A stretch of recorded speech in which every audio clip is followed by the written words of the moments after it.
THI education channel को subscribe करें, like share comment और हाँ बेल आइकॉन को दबाना न भूलें ताकि हमारे सभी वीडियो की जानकारी सबसे पहले आपको मिलती रहे।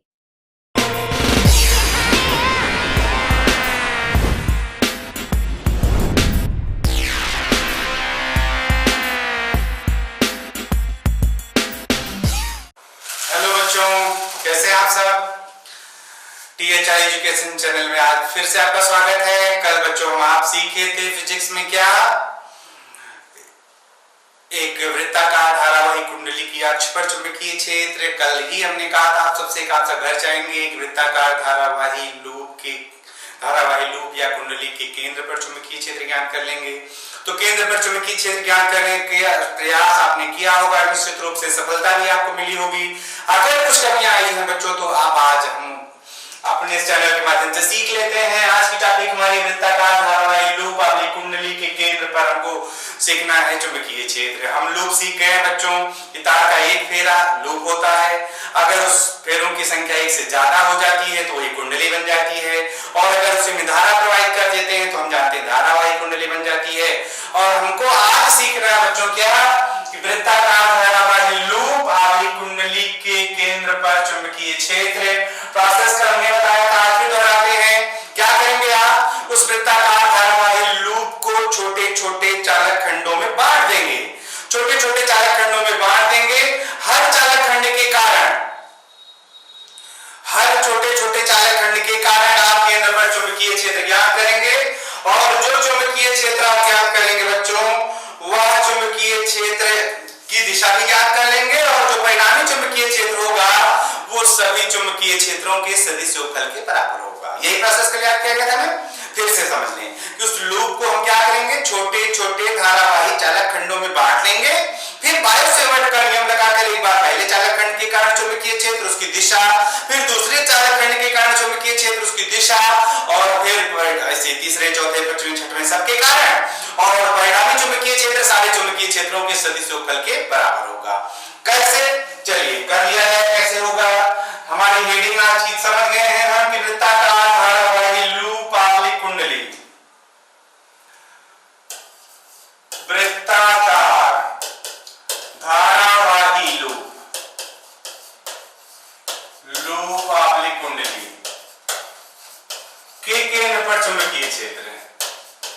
कल हमने अक्ष पर चुंबकीय क्षेत्र ज्ञात किया था, आज केंद्र पर चुंबकीय क्षेत्र ज्ञात करते हैं। बच्चों बोर्ड की दृष्टि से ये अलग से पूछा जाता है, वो अलग से पूछा जाता है। उसके सहारे भी केंद्र पर आप चुंबकीय क्षेत्र निकाल सकते थे, लेकिन ये अलग से पूछा जाता है, तो अलग से कैसे तैयारी करेंगे आप, वो आप सीख लें कि अलग से अगर हमसे पूछ लिया गया कहां वृत्ताकार धारावाही लूप के केंद्र पर चुंबकीय क्षेत्र या कुंडली के केंद्र पर चुंबकीय क्षेत्र ज्ञात कीजिए, तो कैसे ज्ञात करेंगे। ज्ञात करने के लिए कोई अपना प्रोसेस, सबसे पहले आप एक वृत्ताकार धारावाही कुंडली ले लेंगे या धारावाही लूप ले लेंगे। वृत्ताकार धारावाही लूप हो गया बच्चों,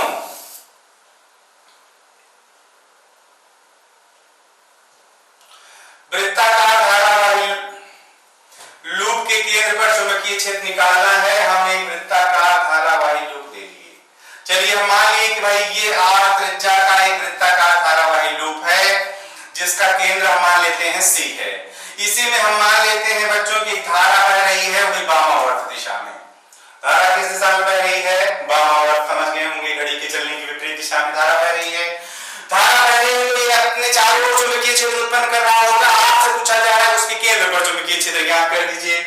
तो केंद्र पर चुंबकीय क्षेत्र ज्ञात करने के लिए बच्चों हमने क्या सीखा है, हमने कहा कि आप इसको छोटे छोटे चालक खंडों में बांट दीजिए।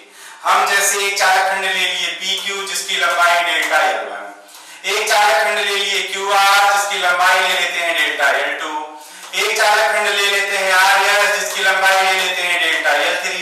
ऐसे ही ढेर सारे चालक खंडों में बांट देते हैं, और क्या करते हैं, एक बार बायो-सेवर्ट का नियम लगाकर पहले चालक खंड के कारण चुंबकीय क्षेत्र उसकी दिशा, फिर दूसरे चालक खंड के कारण चुंबकीय क्षेत्र और दिशा, फिर तीसरे, फिर चौथे सबके कारण, और परिणामी सबके सदिश योगफल के बराबर होगा। तो चलिए अगर बात समझ गए हो तो आप लगाइए बायो-सेवर्ट का नियम। बायो-सेवर्ट के नियम से, बायो-सेवर्ट के नियम से किसके कारण निकालने वाले हैं आप, चालक खंड हमने PQ, पहला वाला चालक खंड ले रहे हैं, चालक खंड PQ, चालक खंड PQ के कारण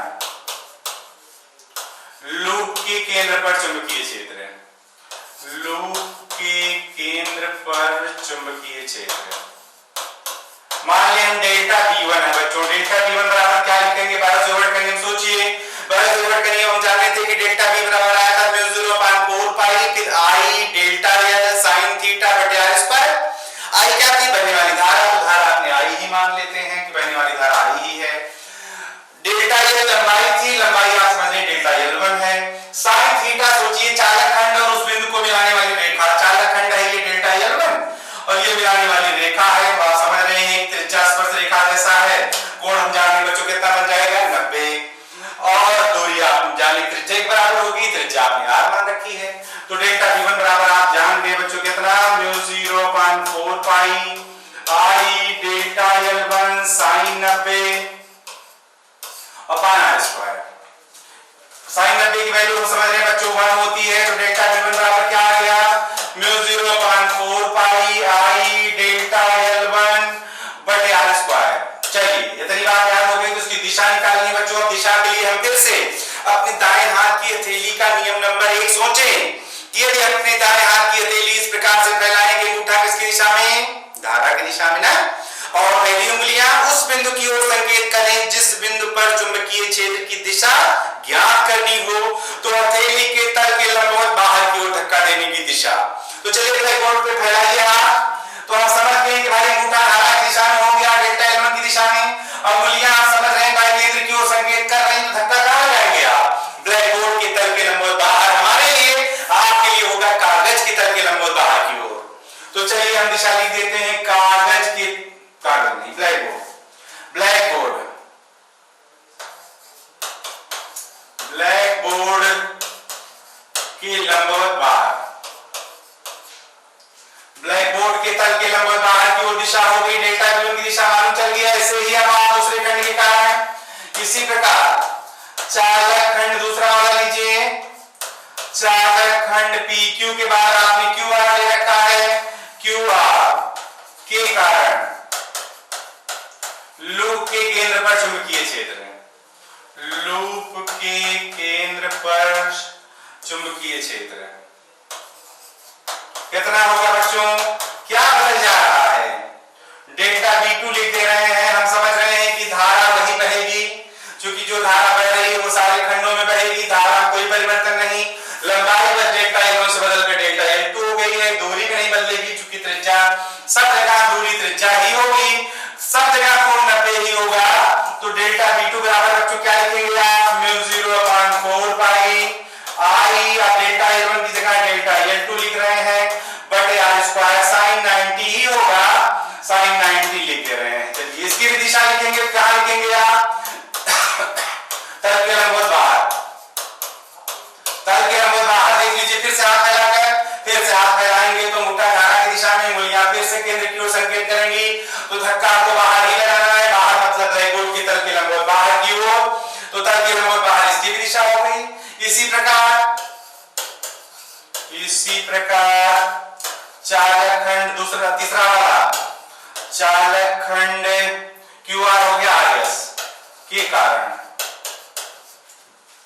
लूप के केंद्र पर चुंबकीय क्षेत्र, लूप के केंद्र पर चुंबकीय क्षेत्र हम मान लेते हैं डेल्टा V3 है।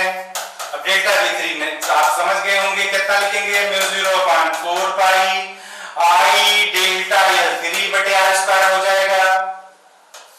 दिशा हम समझ रहे हैं इसकी भी बाहर की ओर ही होगी, सबकी दिशा तल के लंबवत बाहर, तल के लंबवत बाहर। एक लाइन बच्चों लिख दीजिए, इसी प्रकार हम सभी खंडों के कारण चुंबकीय क्षेत्र ज्ञात कर सकते हैं। इसी प्रकार हम सभी खंडों के कारण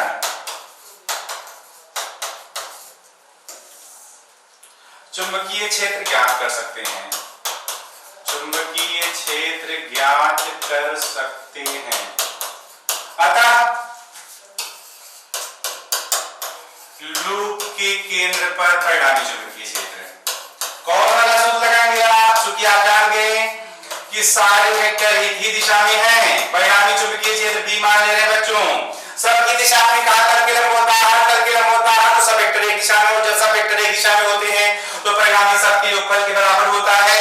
तो सबका योगफल करना है, b बराबर हम समझ गए कि delta v1 plus delta v2 plus delta v3 plus 4 कर दे रहे हैं।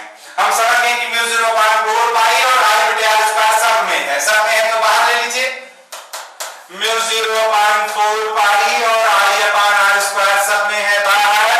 पहले वाले में बचा डेल्टा L1 प्लस दूसरे वाले में डेल्टा L2, तीसरे वाले में L3 डाटा। थोड़ा सा सोच ले बच्चों, अगर आप delta L1 delta L2 L3 L4 L5 L6 L7 L8 सारे टुकड़ों को जोड़ेंगे तो क्या आएगा, हम समझ गए होंगे क्या आएगा, लूप की परिधि आएगी। तो बराबर हम लिख रहे हैं बच्चों mu 0.4 pi i upon r square into 2 pi r, जहां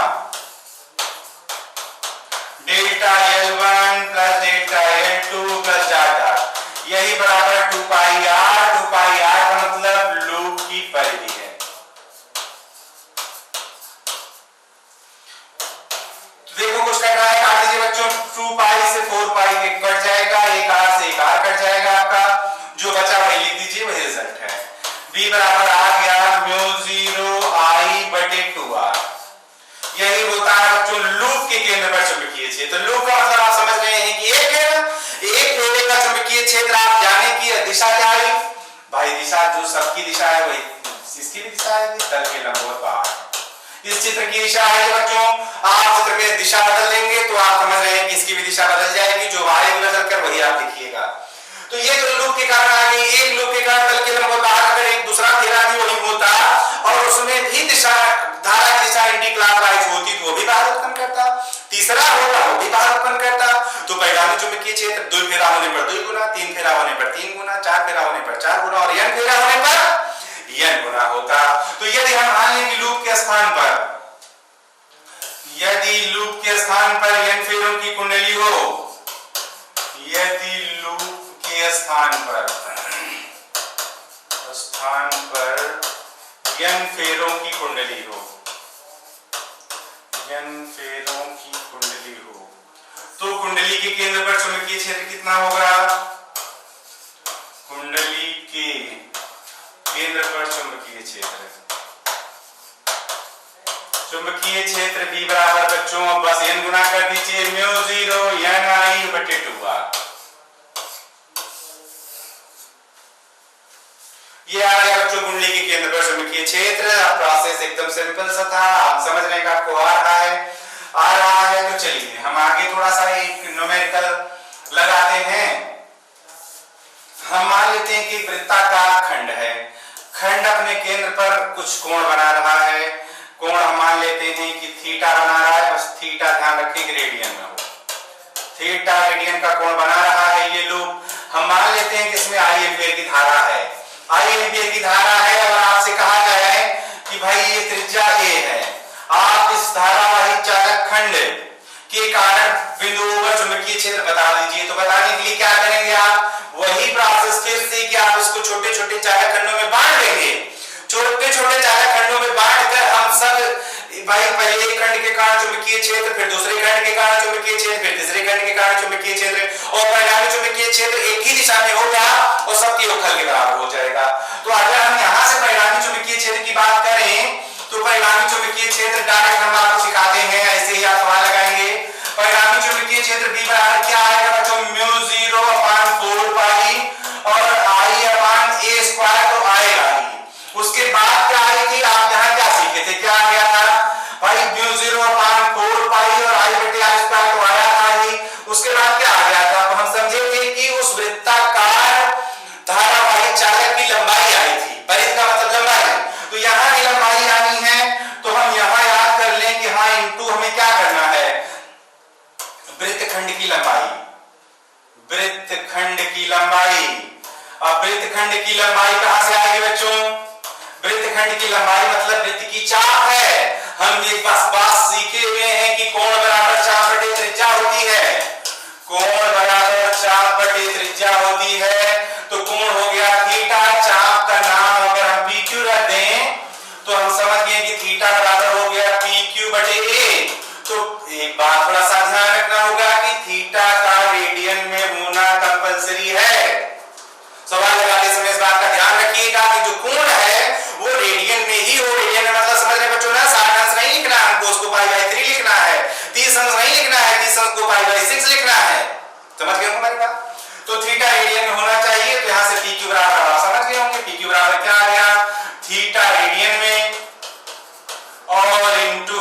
त्रिज्या। तो यहां भी यही बात समझ लें कि म्यू 0.4 पाई हो गया, आई अपान ए स्क्वायर हो गया, और इनटू समझ गए कि थीटा आ गया किसमें, रेडियन में, और इनटू ए आ गया, देखिए ए से एक ए कट जाएगा, थीटा का मान pi by 3, pi by 2, pi by 6 जो भी दिया गया होगा उतना रख देंगे और हल कर देंगे, आपको आंसर मिल जाएगा। सीख गए? ऐसे ही छोटे छोटे खंड कई दे देगा आपसे, कई खंड दे देगा, कहीं छोटा कहीं बड़ा। छोटा बड़ा कैसे दे देगा, ऐसे सीधा फिर बड़ा फिर सीधा फिर बड़ा फिर सीधा, सबके कारण बारी बारी निकालेंगे। ये हम समझ जाएंगे कि ये वृत्तखंड है, इसके कारण अलग, ये बड़ा वाला वृत्तखंड है, इसके कारण अलग, ये सीधा है। जो सीधा वाला तार, सीधे वाले तार के लिए भी आपको अलग से सिखाया जाएगा, अलग से सिखाया जाएगा। एक परिमित लंबाई का धारावाही चालक, उसके कारण चुंबकीय क्षेत्र ज्ञात करना सिखाया जाएगा, तो आप उसको अलग से सीखिएगा। बस यहाँ केवल वृत्तखंड के कारण तो इसकी त्रिज्या अलग दी जाएगी, इसकी त्रिज्या अलग दी जाएगी। जैसे इसकी त्रिज्या b ले दी गई, इसकी त्रिज्या a दे दी गई, तो इसको a वाली त्रिज्या से लगा देंगे, इसको b वाली त्रिज्या से लगा देंगे। ऐसे ही दिशा देख लेंगे, अगर एक दिशा में होगी तो परिणामी सीधा जोड़ कर देंगे, विपरीत दिशा में हो जाएगी तो घटा देंगे। हम समझ रहे हैं, बेहतर तरीके से आप समझ गए होंगे। एक बार दो बार रिहर्सल कर लेंगे सवाल पर, जब इस वीडियो को देख लेंगे उसके बाद सवाल पर जब जुटेंगे तो आपको सवाल बड़ी सरलता से आने लगेंगे बच्चों। सवाल आ जाएगा तो बड़ा कॉन्फिडेंस आपका मजबूत हो जाएगा, फिर आगे बड़ा मन लगेगा आपको फिजिक्स पढ़ने में, और जो जितने जटिल दिखाई देगा आपको उसको उतने ज्यादा खोजेंगे कि हाँ इसकी कठिनाई को हम कैसे दूर करते हैं, तो कर देंगे आप। ऐसी कुछ बात नहीं, उसमें कोई दम ही नहीं होगा। तो हम समझ गए बच्चों कि आप बायो-सेवर्ट के नियम से वृत्ताकार धारावाही लूप या कुंडली की अक्ष पर भी चुंबकीय क्षेत्र सीख गए हैं, उसके केंद्र पर भी चुंबकीय क्षेत्र सीख गए हैं। अगर छोटे छोटे वृत्तखंड मिले तो उसके कारण भी चुंबकीय क्षेत्र आप निकाल लेंगे और निकाल कर आप न्यूमेरिकल सॉल्व करेंगे। आज की वीडियो बच्चों यही समाप्त की जाती है। आगे कल हम एक परिमित लंबाई के धारावाही चालक के कारण, जो बहुत ही इंपॉर्टेंट है बच्चों आपकी परीक्षा, बोर्ड परीक्षा की दृष्टि से, उसके अलावा न्यूमेरिकल की दृष्टि से बहुत ही इंपॉर्टेंट है, लेकर फिर से हाजिर होंगे। तब तक आप इन दोनों टॉपिकों से जुड़े हुए न्यूमेरिकल सॉल्व कर लें, इन दोनों टॉपिकों को, पीछे के टॉपिकों को बार बार याद कर लें। और भाई हमारी वीडियो आपको अच्छी लग रही हो तो अपने दोस्तों को भी बताएं, उनसे लाइक करवाएं, सब्सक्राइब करवाएं। और हमारी ऑनलाइन क्लासेस 25 सितंबर से चालू हो रही हैं, तो अपने दोस्तों सहित आप खुद इस वीडियो हमारी ऑनलाइन क्लासेस से जुड़े। हम स्क्रीन पर नंबर्स दिए जा रहे हैं कांटेक्ट करने के लिए, आप उससे कांटेक्ट करके हमारे ऑनलाइन क्लासेस में एडमिशन लें। और रेगुलर क्लासेस, सारे सब्जेक्ट के रेगुलर क्लासेस जैसे ही आपको क्लास में मिलते थे, अपने ऑफलाइन क्लासेस में मिलते थे, वैसे ही मिलेंगे बच्चों। बस आपको थोड़ा सा ध्यान देकर, समय देकर लगना पड़ेगा चैनल के माध्यम से। तो आज की वीडियो बच्चों यही समाप्त की जाती है। बहुत बहुत धन्यवाद।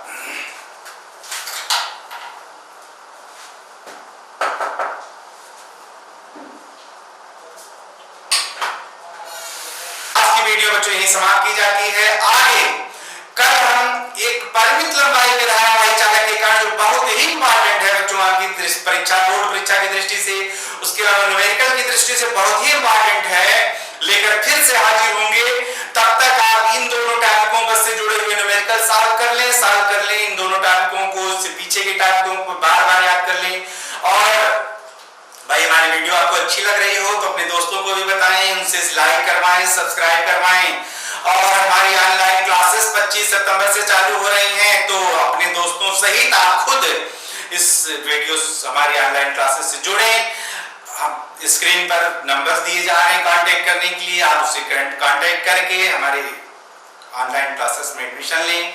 और रेगुलर क्लासेस, सारे सब्जेक्ट के रेगुलर क्लासेस जैसे ही आपको क्लास में मिलते थे, अपने ऑफलाइन क्लासेस में मिलते थे, वैसे ही मिलेंगे बच्चों। बस आपको थोड़ा सा ध्यान देकर, समय देकर लगना पड़ेगा चैनल के माध्यम से।